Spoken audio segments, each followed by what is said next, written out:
Hello friends, तो welcome to students study point. आज हम लोग बात करने वाले हैं क्लास टेंथ का बायोलॉजी का, जो कि एनसीईआरटी बुक में देखा जाए तो वो लेसन वन ही है, बट भारतीय वन बुक में इसे लेसन टू कर दिया गया है।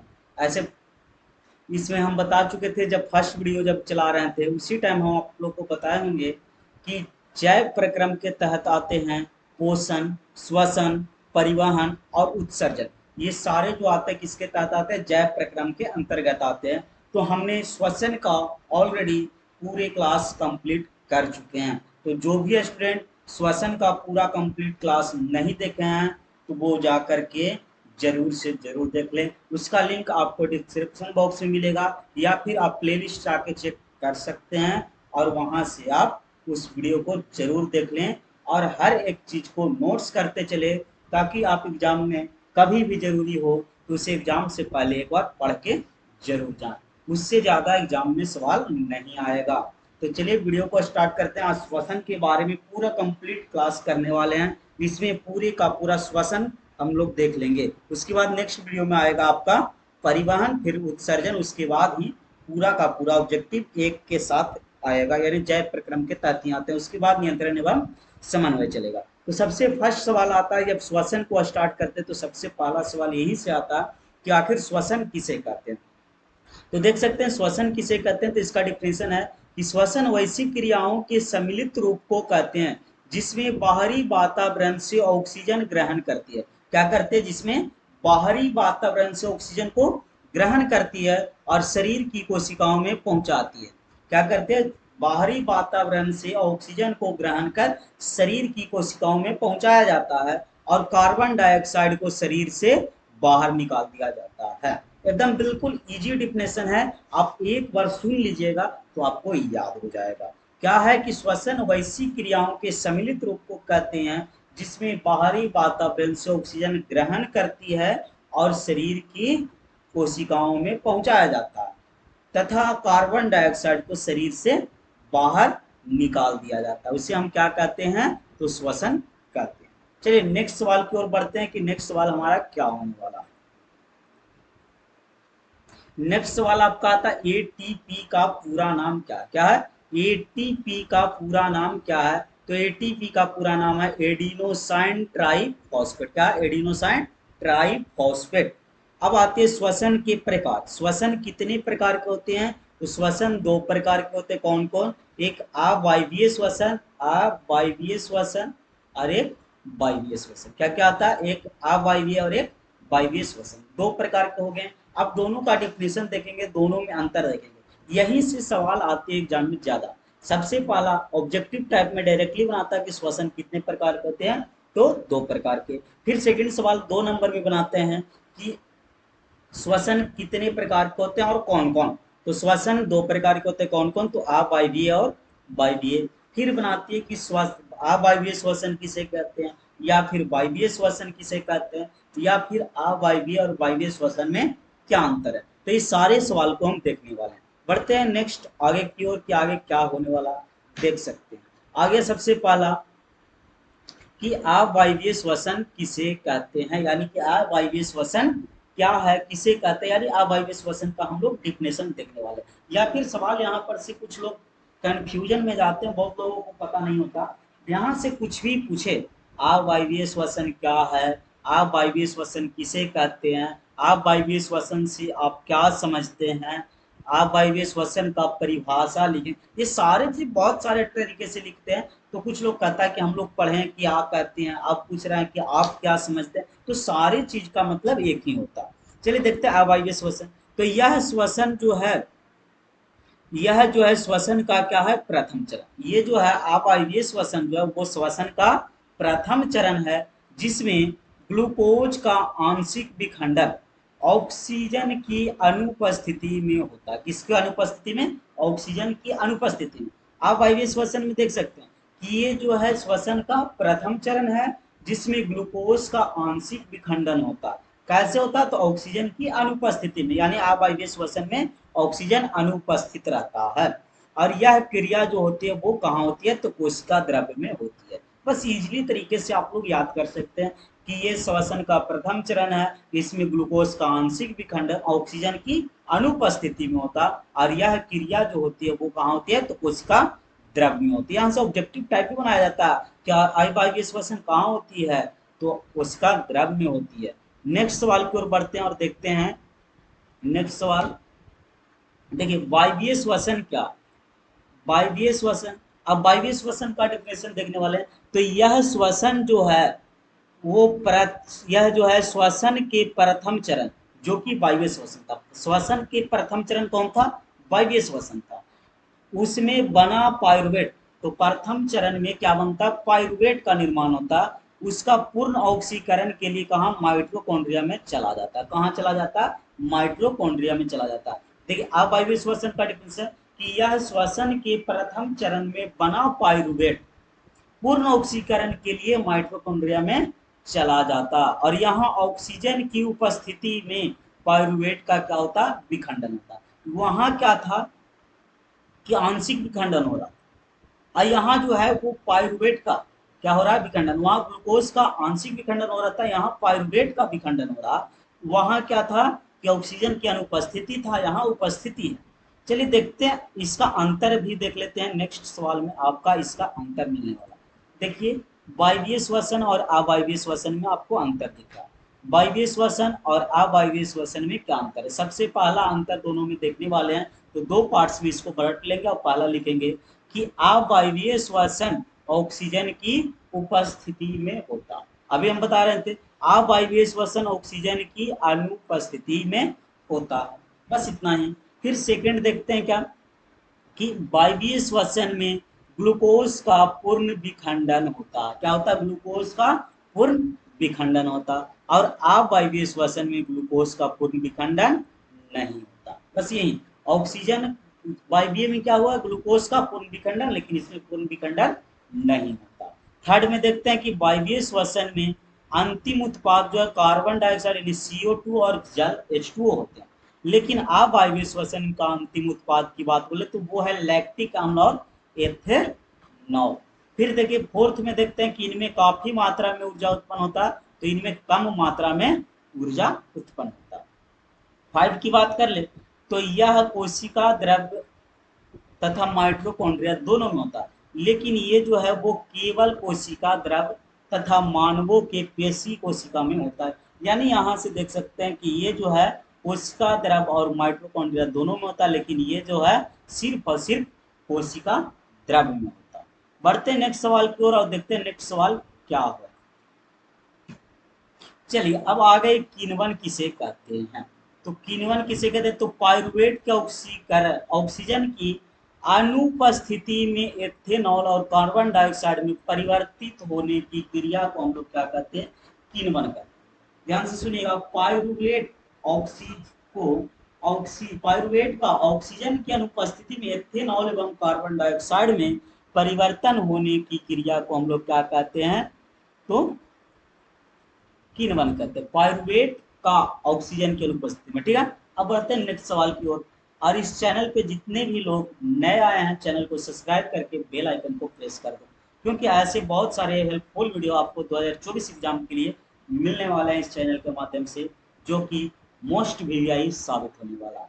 चलिए नेक्स्ट सवाल क्या है, समस्त जैव कोशिकाओं में रासायनिक ऊर्जा का सार्वजनिक वाहक किसे कहा जाता है। तो इसका सही जवाब हो जाएगा एटीपी को। किसे कहा जाता है, तो एटीपी को कहा जाता है। ओके, बढ़ते हैं नेक्स्ट सवाल की ओर और देखते हैं नेक्स्ट सवाल क्या होने वाला। चलिए कोशिकीय ईंधन क्या, कोशिकीय ईंधन क्या, तो एटीपी के उत्पादन के लिए ग्लूकोज का उपयोग किया जाता है। एटीपी का उत्पादन के लिए किसका उपयोग किया जाता है, तो ग्लूकोज को किया जाता है, इसीलिए ग्लूकोज को हम लोग क्या कहेंगे, कोशिकीय ईंधन। एकदम सिंपल सी बात है, एटीपी के उत्पादन के लिए किसका उपयोग करते हैं, तो ग्लूकोज को, और इसीलिए हम लोग ग्लूकोज को क्या कहते हैं, कोशिकीय ईंधन कहा जाता है। चलिए नेक्स्ट सवाल की ओर बढ़ते हैं। नेक्स्ट सवाल हमारा क्या होने वाला देखते हैं।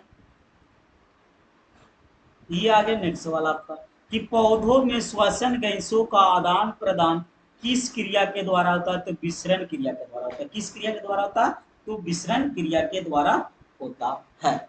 चलिए आगे बढ़ते हैं नेक्स्ट सवाल की ओर और नेक्स्ट सवाल देखते हैं कि क्या होने वाला। आ गया पौधों में श्वसन। यहाँ पे देखिए कि पौधों में श्वसन की क्रिया और जंतु में श्वसन की क्रिया दोनों एक दूसरे से भिन्न कैसे?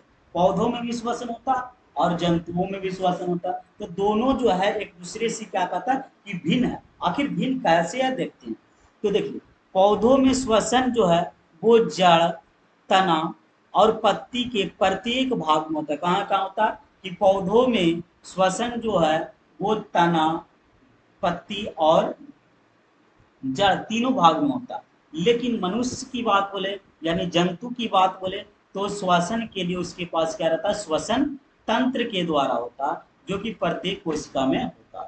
फिर उसके बाद नेक्स्ट सवाल, इसी में नेक्स्ट क्या है, दो में देखेंगे कि इनमें गैसों का विनिमय होता कम होता, इनमें गैसों का विनिमय जो होता है वो कम होता है, लेकिन इसमें अधिक होता है। ये धीमी प्रक्रिया है तो ये तेज वाली प्रक्रिया, तेज गति से होती है। चलिए नेक्स्ट सवाल की ओर बढ़ते हैं। नेक्स्ट सवाल देखते हैं क्या होने वाला।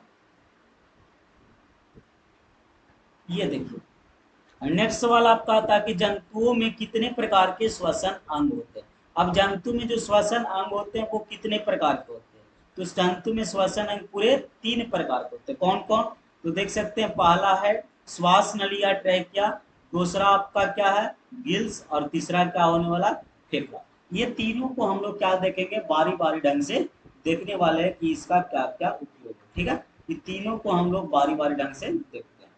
पहला क्या है आपका श्वास नली या ट्रैकिया, इसको देखेंगे, फिर गिल्स को देखेंगे और फेफड़ा को देखेंगे। इसमें क्या है कि श्वास नली या ट्रैकिया से कौन कौन से जंतु जो है वो सांस लेते हैं।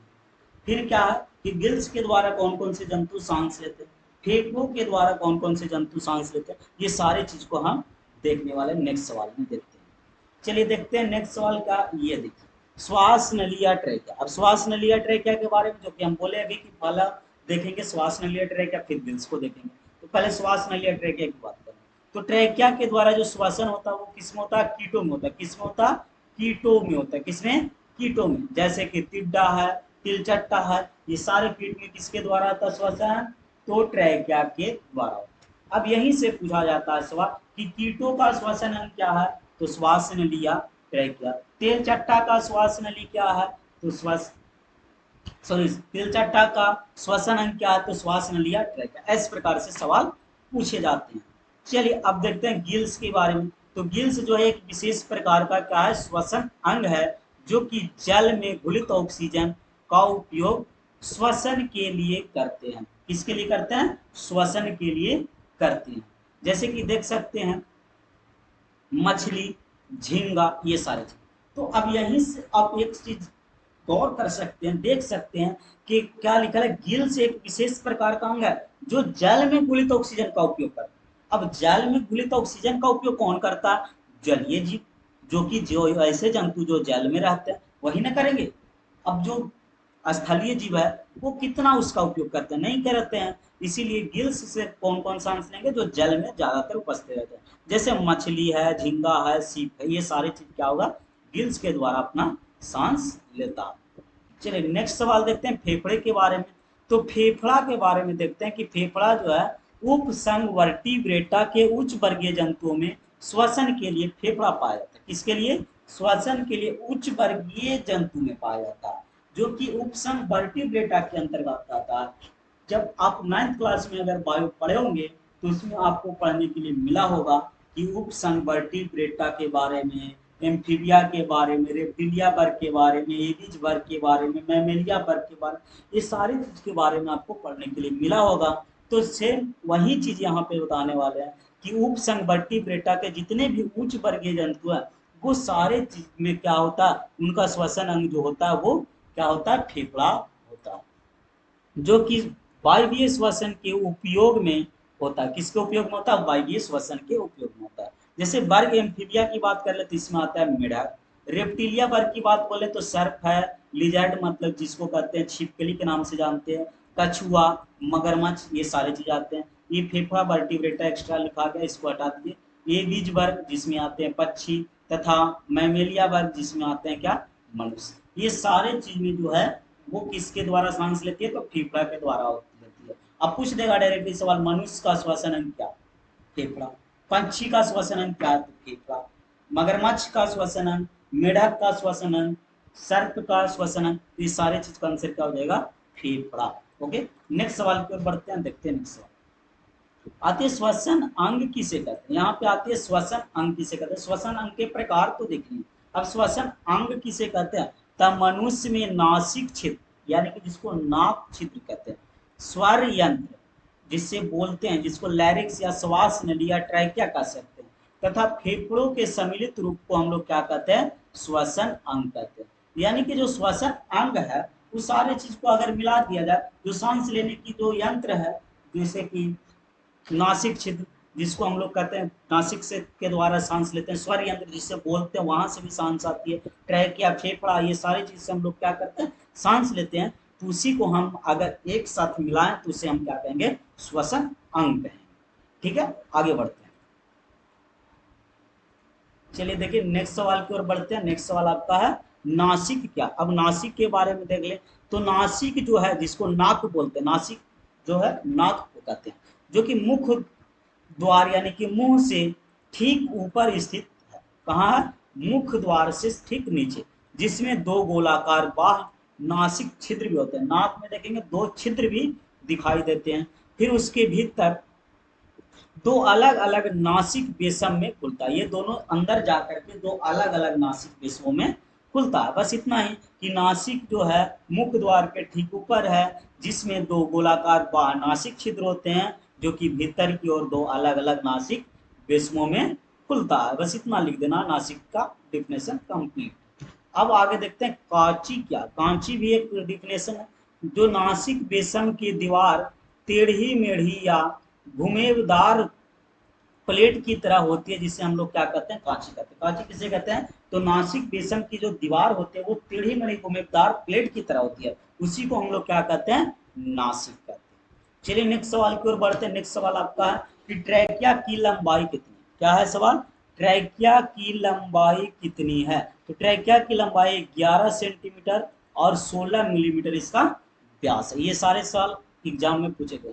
फिर देखिए यहाँ पे क्या है कि मनुष्य के दोनों फेफड़ों में वायु कोश की पाए जाते हैं, तो 3 गुना 10 के पावर 8 हो जाएगा। 3 गुना 10 के पावर 8 याद रखना, 3 गुना 10 टू द पावर 8 वायु कोश होते हैं। ये जो 8 लिखाया वो पावर में, ठीक है। आगे देखिए श्वसन कितनी क्रियाओं द्वारा पूर्ण होते हैं, तो श्वसन 2 क्रियाओं द्वारा पूर्ण होते हैं, एक प्रश्वास और एक उच्छ्वास। ये दोनों क्रिया के द्वारा श्वसन क्या होती है, पूर्ण होती है। चलिए बढ़ते हैं नेक्स्ट सवाल की ओर। और नेक्स्ट सवाल की ओर बढ़ने से पहले एक बार देखिए कि अगर जितने भी स्टूडेंट्स इस चैनल पे हैं, जितने भी स्टूडेंट वीडियो को देख रहे हैं, अगर वीडियो अच्छा लग रहा तो लाइक जरूर करें और चैनल को सब्सक्राइब करके बेल आइकन प्रेस जरूर करें, ताकि ऐसे जितने भी वीडियो अपलोड हो सबसे पहले आपका पास इसका नोटिफिकेशन आ जाए। चलिए देखते हैं श्वासोच्छ्वास। अब श्वासोच्छ्वास किसे कहते हैं, तो ये सवाल देख सकते हैं आप कि श्वासोच्छ्वास, तो सांस लेने एवं छोड़ने की क्रिया को हम लोग क्या कहते हैं, श्वासोच्छ्वास कहते हैं। अब बात आई ऑक्सीजन और हीमोग्लोबिन के संयोग से क्या बनेगा, तो ऑक्सीजन से ऑक्सी और हीमोग्लोबिन मिला तो ऑक्सी हीमोग्लोबिन। ठीक है, नेक्स्ट सवाल क्या है आपका, देख सकते हैं। चलिए ये है नेक्स्ट सवाल कि हीमोग्लोबिन तथा कार्बन डाइऑक्साइड के संयोग से क्या बनेगा, तो कार्बो ऑक्सी हीमोग्लोबिन। क्या बनेगा, कार्बो ऑक्सी हीमोग्लोबिन। फिर मनुष्य के फेफड़ों में, फेफड़ा जो है वो कहाँ स्थित है, तो बच्छ गुहा में। कहाँ स्थित है, मनुष्य का फेफड़ा जो है वो बच्छ गुहा में स्थित है। चलिए अब यहीं तक इसमें है, ये सवाल के द्वारा, इस क्वेश्चन के द्वारा इस वीडियो को एंड किया जाएगा। ठीक है, इससे पहले आप लोग एक बात सुन लीजिए कि इसका पीडीएफ अगर किसी भी स्टूडेंट्स को चाहिए, कोई भी स्टूडेंट सोच रहे हैं इसका पीडीएफ सर कैसे मिल पाएगा, तो इसके लिए क्या प्रोसेस है, तो बिल्कुल इसका पीडीएफ के लिए कोई प्रोसेस नहीं है। आप लोग फ़ोन तो चलाते हैं, इसीलिए तो वीडियो को देख रहे हैं, तो आप लोग व्हाट्सअप भी यूज जरूर करते होंगे। तो आप इस नंबर पे, जो यहाँ पे नंबर आपको दिख रहा, इस नंबर पे एक बार व्हाट्सअप कीजिए, आपको इसका पीडीएफ सेंड कर दिया जाएगा, वो भी बिल्कुल फ्री, निःशुल्क, बिल्कुल फ्री फ्री फ्री। 1 रुपया भी इसके लिए आपसे पेमेंट नहीं लिया जाएगा। और भी टीचर हैं जो आपको इसी पीडीएफ का, कोई 399, कोई 599, 999, बहुत सारे फी डिमांड करते हैं इस पीडीएफ के लिए। तो ऐसा मेरे पास कुछ नहीं है, बिल्कुल फ्री आपको ऑल पीडीएफ दिया जाएगा। हर एक सब्जेक्ट का पीडीएफ दिया जाएगा, हर एक लेसन बाय लेसन दिया जाएगा, उसका ऑब्जेक्टिव टाइप दिया जाएगा। आप जैसे इस नंबर पे व्हाट्सअप करते हैं, आपको एक व्हाट्सअप ग्रुप के साथ जोड़ दिया जाएगा जिसमें एक्टिव स्टूडेंट रहते हैं। वो सारे स्टूडेंट जो हैं वो पढ़ाई के प्रति एकदम एक्टिव हैं। तो आप भी उस चैनल ग्रुप में ऐड हो सकते हैं। इस नंबर पे व्हाट्सअप जरूर करें। चलिए, और भी जितने भी और नए स्टूडेंट आते हैं वो चैनल को सब्सक्राइब जरूर करें और अपने सारे दोस्तों के पास शेयर करें जो 2024 में बोर्ड एग्जाम देने वाले हैं, ताकि उसे भी इस वीडियो के माध्यम से हेल्प हो और वो भी 2024 में अच्छा रैंक कर सके।